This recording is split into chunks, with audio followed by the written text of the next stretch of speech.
Kumbati na pud ta mga amigo, karon adlaw ni mga amigo, magtimber day mi amigo para safety pud among tanan amigo, para iwas pod disgrasya mga amigo. Nag-video ra day ko para makabalo mo unsa akong trabaho. Ug wa ka ganahay sa akong video, hala pahawa mo. Kay wala ko namugos ninyo nga motan-aw mo. Kini pagtrabaho sa tanan amigo, buhis buhay ni amigo. Portion na gini pampananin amigo, lahi ra gyud sa tinadawan amigo. Bahalag hago mga amigo, basta maningkamot lang ta amigo. Mabaw pa din tanin lang amigo, nara de sunahan lang timberanan amigo. Maniguro tag timber amigo, kay bag-o pa biya naglinog mga amigo. Para safety pud among trabaho amigo.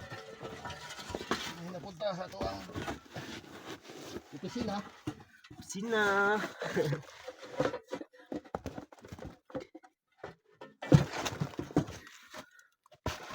Magtimber na mo ani. Samtang nagplano pa si kuya amigo, ako diri amigo nagpalapala po amigo para mahawan po mga mainline amigo. Balag hadlok man anil amigo, basta mag-amping lang ta kanunay amigo sa atong mga duty amigo. Ako wa ko nahadlok ni pananil amigo kay nagdako ko ni pananil amigo. Maong naanon ko ning trabaho amigo. Apoy man siya na trabaho amigo pero padayon ta amigo kay naman tay mga plano sa atong kinabuhi amigo. Kanang gikot-kot ni kuya amigo, mo nang butangan lang sa sapatos sa poste amigo. Nya nataod ng mga sapatos migo sa poste na pud amigo para matindog na pud ang poste migo. Naniguro mig timber migo kay nga ni kalustrak among tanin migo. Kay mura ra siya gipile migo, dali ra kay matagak migo. Wala na gidugoy-dugoy migo, nataod ra dyan sa kaposte migo. Nya nahuman namang isa migo sa pikas pud ta ani migo para matindog na pong isa ka poste migo para mahuman na tanin trabaho amigo. Wala na gilangan-langan ni kuya migo, gihuman yung duha ka poste migo, naptindog na gidugdugayan migo. Dili din human ni karon adlaw migo kay kulang ni mig top plug migo. Poste gid among mataw dani migo. Nya maorto migo, salamat kayo sa pagtanaw sa video migo ug naganahan ka migo, paki-react lang ko migo. Salamat kayo migo.